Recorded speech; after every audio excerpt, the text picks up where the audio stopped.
It looks like your standard US operation in Iraq or Afghanistan. But this is neither. The American troops here are in the tiny country of Djibouti, in the Horn of Africa.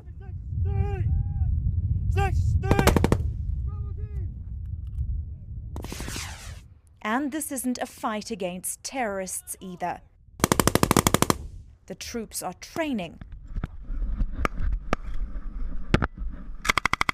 albeit with live rounds.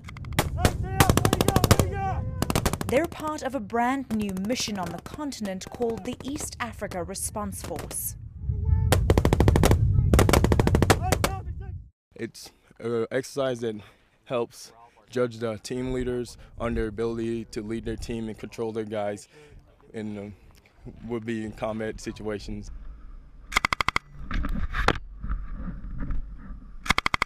This is our way of testing for the CO to show them that our hard work paid off in dealing with live rounds and blanks.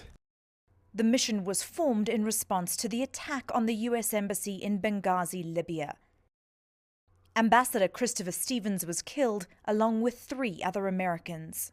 So what we're looking at doing is providing a force that is capable of supporting embassies in this part of the world so that they're in danger, that we can reinforce those embassies and help protect U.S. interests, government personnel, and U.S. civilians as well that are located at those locations.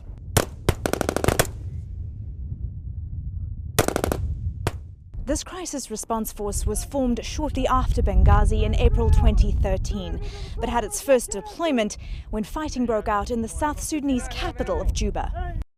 The troops had only been on the continent for 96 hours when South Sudanese government troops and rebels clashed.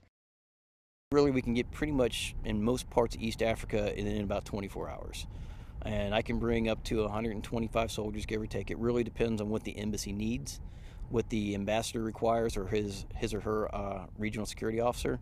So once they understand what their capabilities are, then we go and augment the Marine security forces at that location. And then bottom line, we protect that facility to the best of our ability, true with the host nation requirements, because we're not doing this on our own. Even in Juba, we were working directly with the government of South Sudan's military, the diplomatic security forces, and the guys that are contracted to the U.S. Embassy in particular.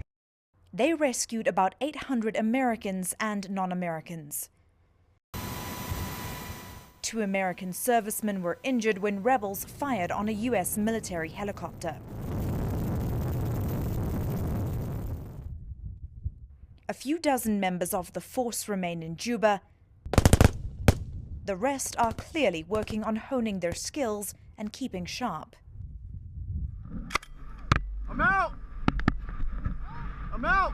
And should American interests be threatened in East Africa, they'll be there in mere hours. Robin Creel, Djibouti. Know more. ENCA.com